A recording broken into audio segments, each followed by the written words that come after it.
kalau aku dulu setelah dicek ternyata gula darah aku rendah, kemudian tensi aku rendah, dan HB aku rendah. Makanya badannya itu kayak lesu, lemah, letih, lunglai.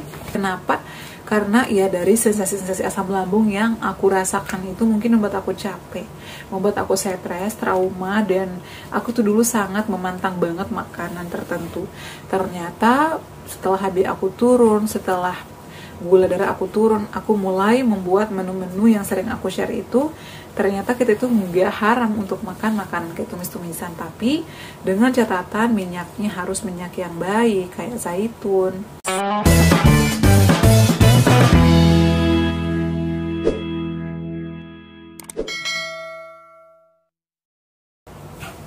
Assalamualaikum warahmatullahi wabarakatuh. Hai semuanya, kembali lagi di channel aku, Adeva dan Bunda. Gimana kabarnya nih? Semoga sehat selalu ya. Aku happy banget ya, malam ini banyak banget yang hadir di live aku. Dan hari ini tuh aku live-nya di dua tempat, di channel YouTube aku dan juga di TokTok. Masya Allah banget, banyak yang datang dan juga banyak yang udah sembuh teman-teman ya. Ada yang 3 bulan ngalamin asam lambung setelah rutin ya mengikuti saran-saran dari aku, banyak banget yang sembuh. Jadi teman-teman, penyembuhan itu sebenarnya bisa cepat bisa lambat tergantung dari kondisi masing-masing orang dan tergantung juga disiplin gak dia. Kalau misalnya nggak disiplin, mau semahal apapun ya obat-obatannya itu juga bakal gampang kambuh dan lama penyembuhannya. Jadi kita itu harus rutin terapkan 3P-nya, disiplin, makanya diperhatikan juga ya. Jadi buat kalian yang belum follow TokTok aku, bisa follow ya, 021. Aku juga sering live di sana.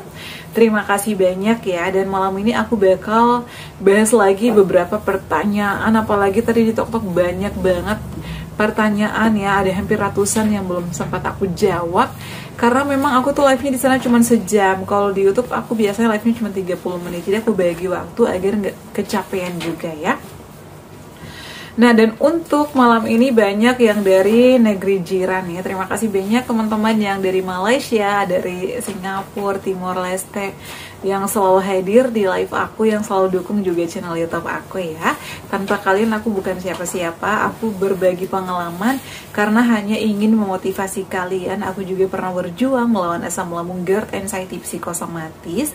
Apalagi aku terjadi gastritis ya, peradangan di dinding lambung. Jadi kalian pasti sembuh juga seperti aku dan teman-teman aku yang lainnya. Nah, di malam hari ini aku bakal bahas ya terkait perut itu kayak penuh terus bun, banyak gasnya. Ini sebenarnya udah aku bahas. Kemudian dia itu keluhannya kayak ngap-ngapan, ngos-ngosan, cepat capek. Ini kenapa ya bun? Apakah bunda sering ngalamin? Sering. Jadi dulu tuh aku selalu ngalamin ngos-ngosan, cepat capek, nafas pendek. Ini juga ternyata dari asam lambung.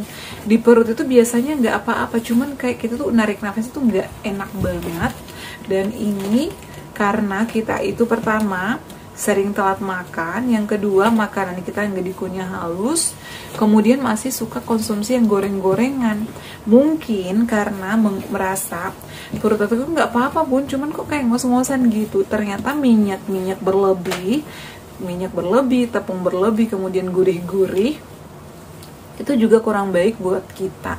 Makanya kalau lagi ngalamin ngos-ngosan, cepat capek, ngap-ngapan, hindari dulu makanan tersebut ya, terutama yang berminyak karena itu kan memiliki lemak yang tinggi juga. Kemudian gurih-gurih, micin-micinan juga harus dihindari. Kemudian jangan telat makan, makannya juga harus dikunyah halus.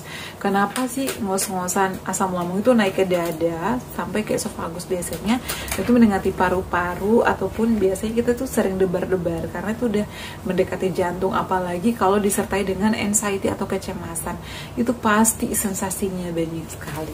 Aku pernah di posisiin teman-teman, jadi aku itu selalu memotivasi kalian karena aku ngalamin. Dan teman-teman, aku itu bukan dokter karena banyak yang minta rekomendasi obat apa ya yang cocok, vitamin apa ya yang cocok. Jadi kalau obat-obatan udah aku cobain dan cocok sama aku, pasti aku share. Tapi kalau misalnya obat-obatan tertentu yang belum aku pernah coba, aku nggak bakal berani rekomendasikan karena aku memang bukan dokter.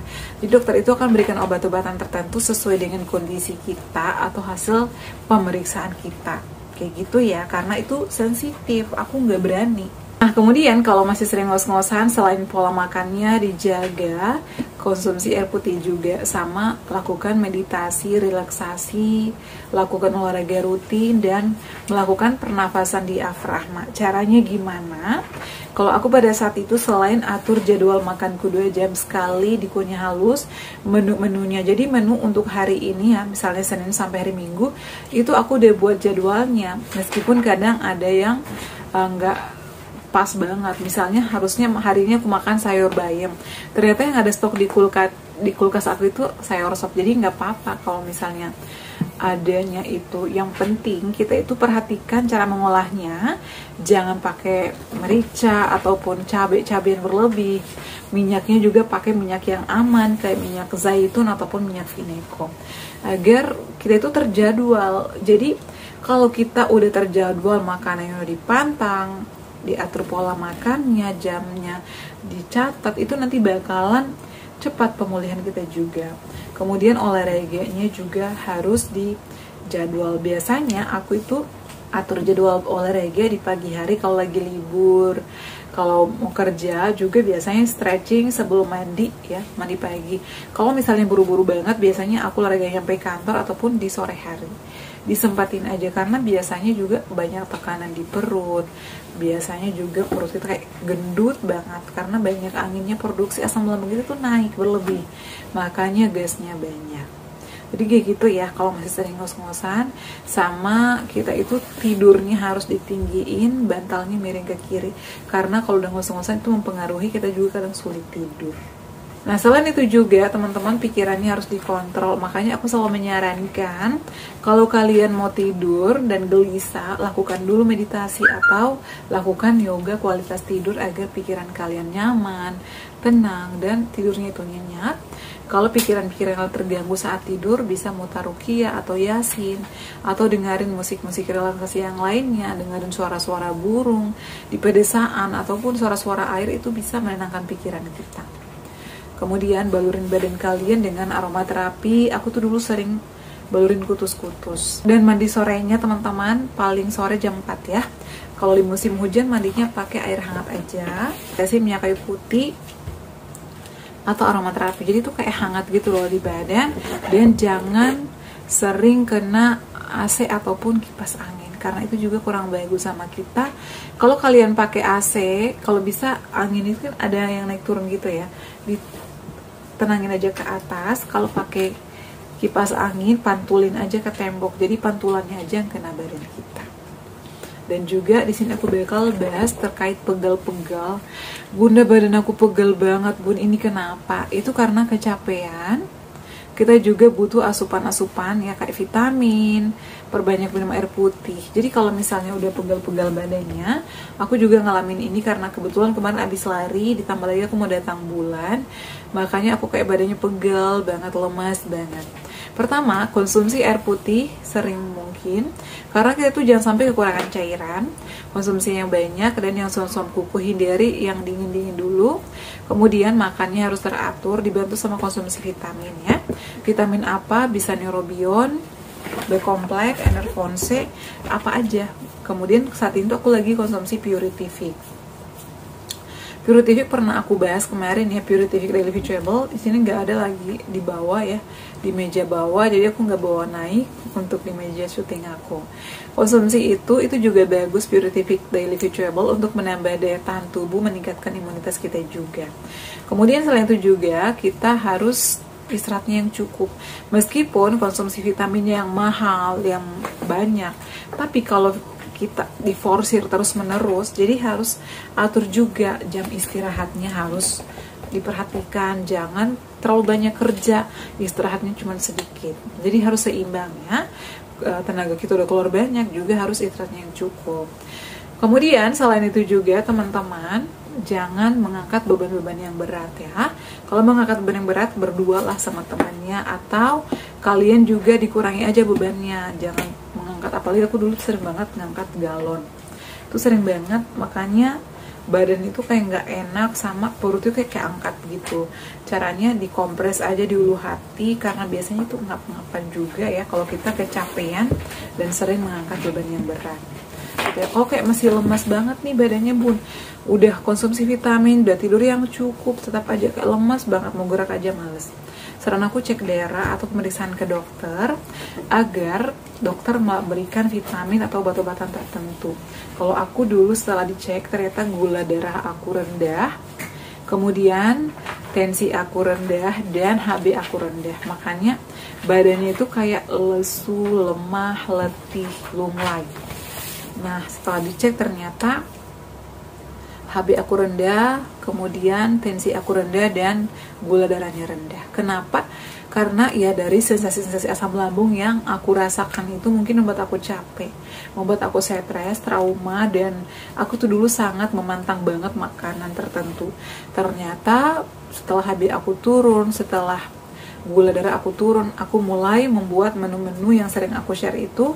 Ternyata kita itu nggak haram untuk makan makanan kayak tumis-tumisan, tapi dengan catatan minyaknya harus minyak yang baik kayak zaitun, minyak vineko, itu bagus. Dari situ aku mulai memperhatikan lagi nih makanan aku ternyata nggak boleh cuman rebus-rebusan. Karena kemarin juga cuman makan kecap sama nasi sama bubur, itu kasihan juga, takutnya menimbulkan penyakit yang baru lagi. Sama dengan kayak aku nih kemarin itu, waktu itu ya lemas aja ternyata HB-nya rendah. Nah aku tuh konsumsi madu setiap hari dan juga dibantu sari kurma. Kalau nggak di sari kurma bisa madu aja ya. Aku tuh saat ini lagi rutin konsumsi madu super dari Lemon Sure ID ya, dari Sure Lemon ID. Ini aku konsumsinya setelah sarapan pagi.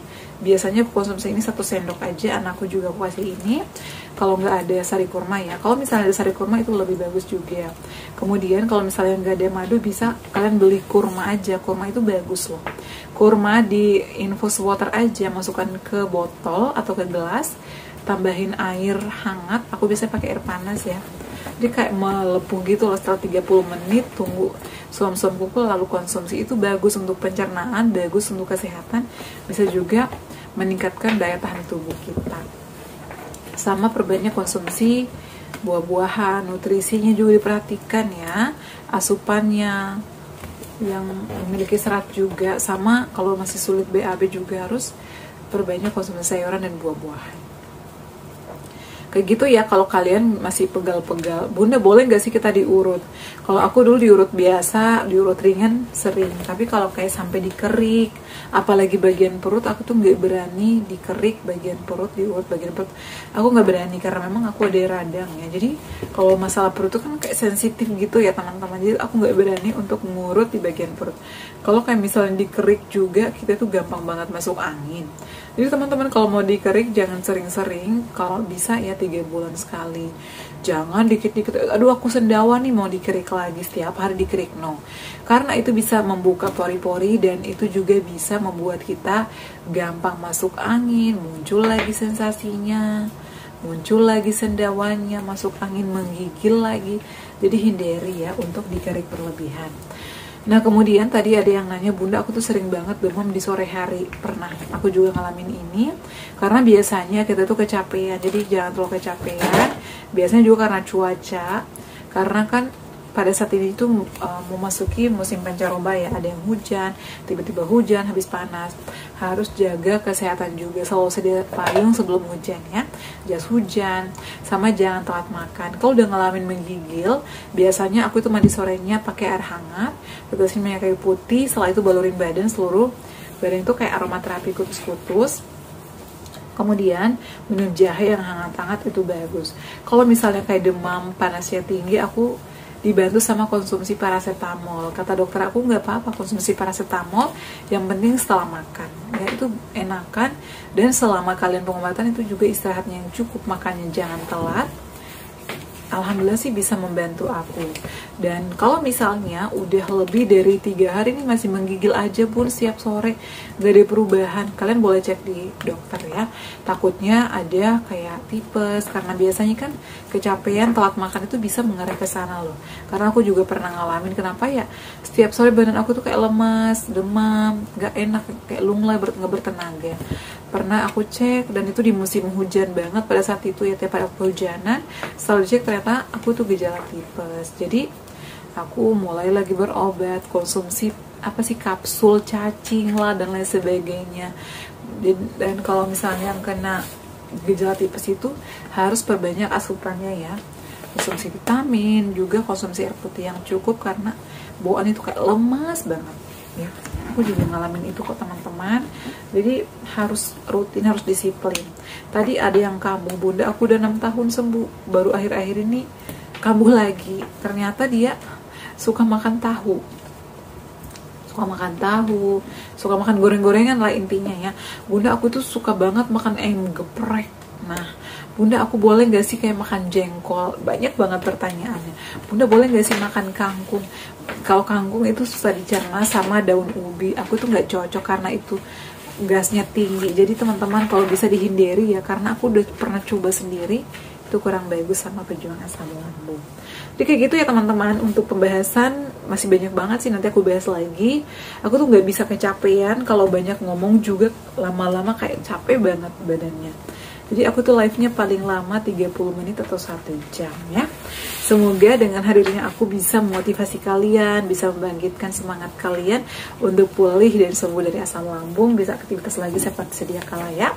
Nantikan terus video-video aku. Dan untuk madunya kayak gini, tadi juga banyak yang nanya untuk vitamin penambah tinggi badan, aku bakal bahas di next video ya.